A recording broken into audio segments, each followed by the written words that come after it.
They can call me Islamophobic, racist. I do not care. I am now launching Restore Britain as a national political party. A new political party is emerging on the right of British politics, further right than Reform UK.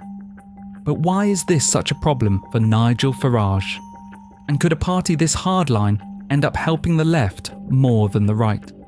Restore Britain is a new UK political party led by Rupert Lowe, the MP for Great Yarmouth and former Reform UK figure.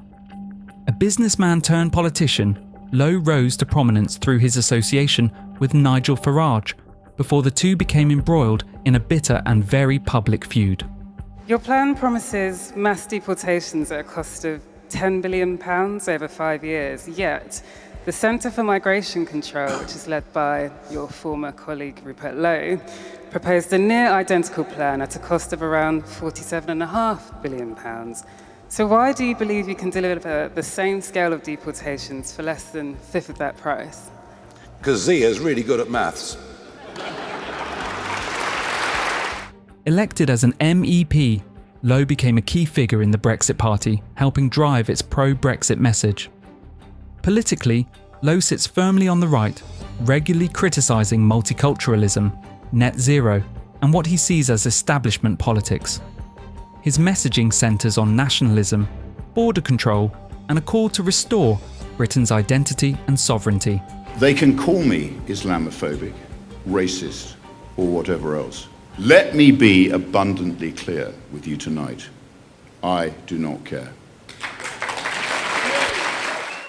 So what does a political party look like when Nigel Farage isn't seen as right-wing enough? After his fallout with Farage and suspension from Reform UK in early 2025 following allegations of misconduct, Rupert Lowe didn't disappear from politics, he pivoted. By mid-2025, he launched the Restore Britain Party as a pressure group, pushing a harder line on immigration, rejecting net zero, and attacking what he saw as a lack of ambition on the right. At first, it wasn't a party. It was meant to influence conversation. But by early 2026, that changed. Restore became a fully fledged political party, marking Lowe's shift from internal critic to outright rival. I've tried to work within the system, and I will continue to fight inside Parliament. But I can no longer pretend that the existing political structures are capable of delivering the scale of change this country now needs and at the pace that is now required. Restore's pitch is simple. Britain is broken and needs radical change, not reform. Britain does not need tinkering, minor reform around the edges, not carefully curated cosmetic changes, just this time with the same failed ministers wearing a turquoise rosette. It needs restoration, full-scale restoration. Politically, it sits on the far right, often described by critics as further right than Reform UK. The party grew very quickly. Within weeks of launching, Restore Britain claimed 50,000 members, then 70,000, and then over 100,000 by the end of February 2026. That kind of rapid growth is unusual in UK politics, and suggests there's real demand on the right for something new, or rather, something further to the right than what Farage currently offers. Much of that support appears to come from disillusioned Reform UK voters, and parts of a broader online right-wing ecosystem. Lowe's split from Reform UK was messy. He publicly criticised the leadership of Nigel Farage, questioning whether the party could actually deliver power. Reform, in turn, accused Lowe of misconduct, including bullying and threats, allegations he denied. The relationship between Lowe and Farage is now openly hostile. Lowe has accused Farage of running a witch hunt, while positioning Restore Britain as a more serious and more radical alternative. For the first time in years, the populist right in the UK is no longer united behind one figure. Restore Britain's policies are deliberately hardline.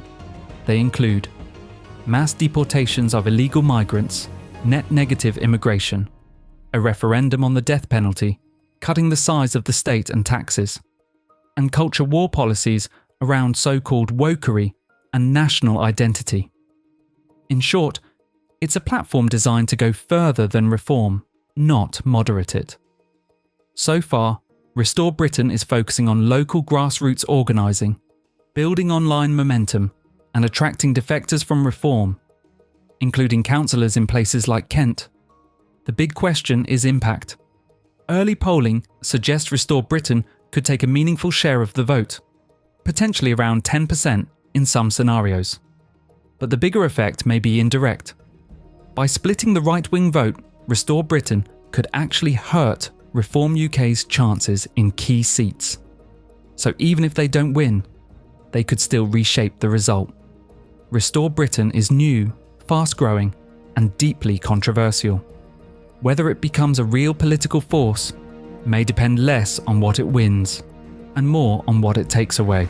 At the next general election, we will put forward hundreds of qualified candidates from outside the existing political establishment. They will not